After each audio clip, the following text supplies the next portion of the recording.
आज के समय में तलाक के केस बहुत ही ज़्यादा बढ़ रहे हैं। लोगों की शिकायत भी होती है कि उन्हें अपने बच्चों के लिए अच्छे लड़के और लड़कियां नहीं मिली।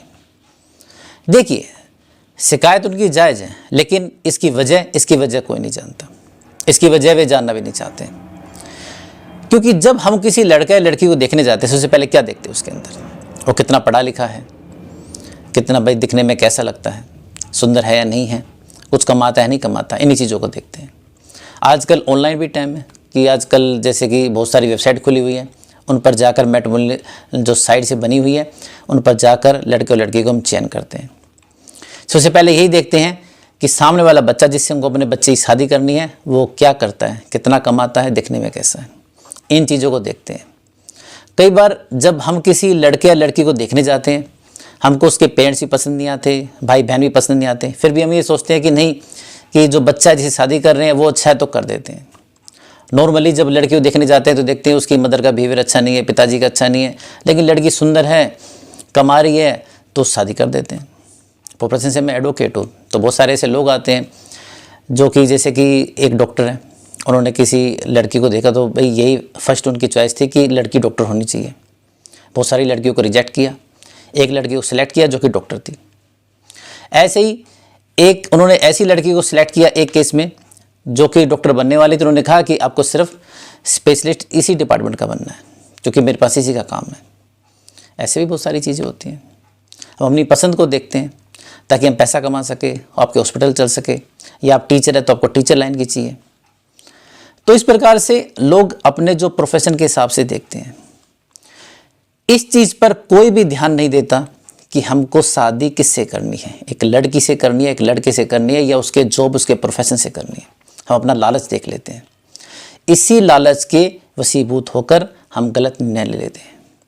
हम ये नहीं देखते कि जिससे हम शादी करते हैं उसका घर खानदान कैसा है। बड़े बूढ़े कहकर गए हैं कि अगर आपको रिश्ता करना है तो पहले घर खानदान देखिए वो कैसा है, इसके बाद आप देखिए कि जो लड़का या लड़की जिसे शादी कर रहे हैं वो कैसी है।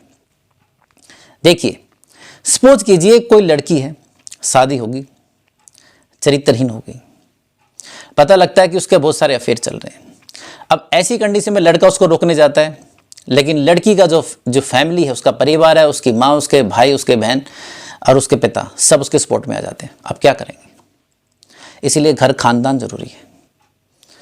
अगर कोई भी लड़का या लड़की आपने देखे उसका घर खानदान अच्छा है, अगर वो गलत चाल चलन का होगा तो भी वो उसको रोक लेंगे, दबाएंगे कि हमारी भी इज्जत इससे जुड़ी हुई है।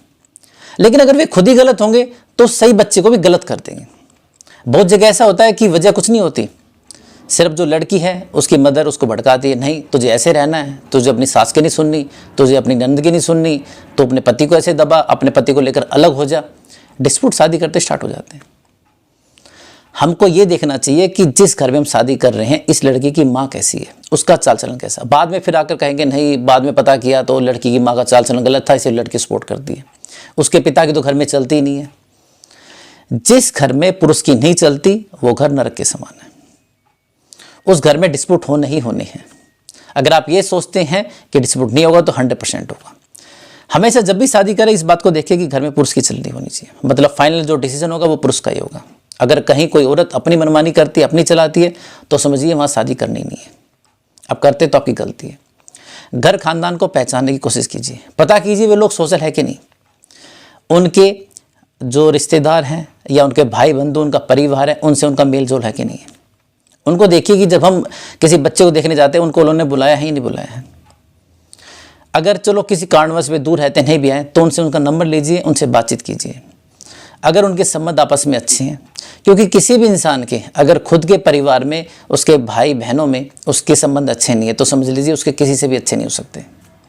चलो 1% मान लिया कि अगर भाई बंद ज़्यादा खराब है तो उसका कुंडबा भी होगा, कुंडबा तो सभी का होता है, दूसरे दादा के भी बच्चे होते हैं, उनसे भी तो उनके संपर्क हो गए, उनके रिश्तेदार भी तो होंगे। अगर कोई व्यक्ति सिर्फ अपनी पत्नी के रिश्तेदारों में ही लगा रहता है कि वही उसके आसपास आते जाते हैं, तो ये समझ लीजिए कि वो हमें शादी नहीं करनी है। हमेशा घर खानदान का पता कीजिए कि अड़ोसी पड़ोसी से उनकी कैसी बनती है, किस प्रकार के लोग हैं। अगर ये सब ठीक हो तब बच्चे को देखिए कि बच्चा क्या है, वो दिखने में सुंदर है कि नहीं, पढ़ा लिखा है कि नहीं, समझदार है कि नहीं। लोग सोचते हैं कि नहीं यार बच्चा ठीक है, पढ़ा लिखा है, समझदार है, ठीक है हम कर लेंगे, इनके घर से हमें क्या। अरे घर से ही तो है जो कुछ है। अगर आप लड़की को लेकर आ रहे हैं तो अगर वो लड़की को उसकी माँ या उसके भाई या बहन या उसका पिता अगर भड़काएंगे, उसको कहेंगे तो अलग हो जाए, ऐसे कर वैसे कर, प्रॉपर्टी अपने नाम करो, सारी ज्वेलरी खुद रख, तो ऐसे में झगड़े तो होने हैं। अगर आप ये सोचते हैं कि अपनी लड़की की शादी करके जो ये लड़का, इसके माँ बाप गलत है, इसके भाई गलत है, इनको अलग कर लें, तो जरूरी नहीं है वो पॉसिबल हो सके। इसी को लेकर भी डिस्प्यूट खड़ा हो सकता है। तो इस प्रकार से जब भी शादी करनी हो, सबसे पहले घर खानदान को चेक कीजिए, उसके बाद शादी कीजिए। इसके बाद देखिए कि लड़का लड़की हमारे काम का है कि नहीं है। कभी भी इस बात को ध्यान मत दीजिए कि आपको शादी किससे करनी है, मतलब अगर मैं डॉक्टर हूँ तो डॉक्टर लूँ, वकील हूँ तो मैं वकील से शादी करूँ, नहीं। आप जब भी ऐसा करते हैं तभी गड़बड़ होती है। ये बात नहीं है कि जो एडवोकेट है या डॉक्टर आपस में प्रोफेशनल मिल जाते हैं तो अच्छा नहीं करते, बेस्ट करते हैं, लेकिन इसको हमको ध्यान में रखकर नहीं चलना है। शादी लड़की से करनी है, लड़के से करनी है, प्रोफेशन से नहीं करनी, पैसे से नहीं करनी। पैसे के लिए शादी नहीं कर रहे। पैसे के लिए अगर ये सब कर रहे हैं तो फिर उसके लिए शादी करने की क्या जरूरत है। देश में इतने अमीर अमीर लोग हैं, कितनों की पत्नियां हैं जो उनके साथ मिलकर बिजनेस करती हैं। सबसे ज़्यादा अमीर लोग तो बिजनेसमैन ही होते हैं। कितनों की आपने पत्नियां देखी हैं कि भी हॉस्पिटल साथ खोला हो तो उसकी पत्नी भी देख रही है। देश के वैसे नाम नहीं लूंगा, लेकिन आप अमीर लोगों को जाकर देखिए, उनकी पत्नी आपको घर बैठी मिलेंगी। किसी की पत्नी आपको नहीं मिलेगी, उसके साथ मिलकर काम करवा रही है। काम करने के लिए लोग रखे जा सकते हैं, देखने के लिए लोग रखे जा सकते हैं। लोगों की 50-50, 100-100 कंपनियां होती हैं। क्या वे हर जगह अपनी पत्नी अपने बच्चों को ऐसे फिट करके रख सकते हैं? ऐसे वे कितनी शादियां करेंगे, कितने बच्चे पैदा करेंगे? जरूरी नहीं है कि सब जगह लोगों को ऐसे रखा जा सके कि अपना परिवार जाकर चेक करें, उसको देखें। आप लोग हायर भी कर सकते हैं। ट्रस्ट करना सीखिए, अच्छे लोगों को तलाश करना सीखिए। प्रोफेशन में रिश्तों को मत लेकर आइए। जो लोग शादी जैसे बंधन में अपने प्रोफेशन को लेकर आते हैं, अपने लालच को लेकर आते हैं, वहाँ तलाक होते ही होते हैं। इसलिए इस लालच को भी आपको दूर करके रखना है। तो हमेशा जब भी आपको शादी करनी हो, आपको ध्यान देना है कि जिससे मैं शादी कर रहा हूँ वो कैसा इंसान है, उसका परिवार कैसा है। सिर्फ ये देखिए, ये प्रोफेशन, ये पैसा, ये लालच बेकार की बात है। जो इन लालच में पड़ते हैं उन्हीं के कोर्ट केस चलते हैं और उन्हीं के साथ फिर बाद में डिवोर्स भी होता है। तो दोस्तों हमेशा इस बात को ध्यान रखिएगा। तो मिलते हैं एक नई वीडियो में नई जानकारी से, तब तक के लिए नमस्कार।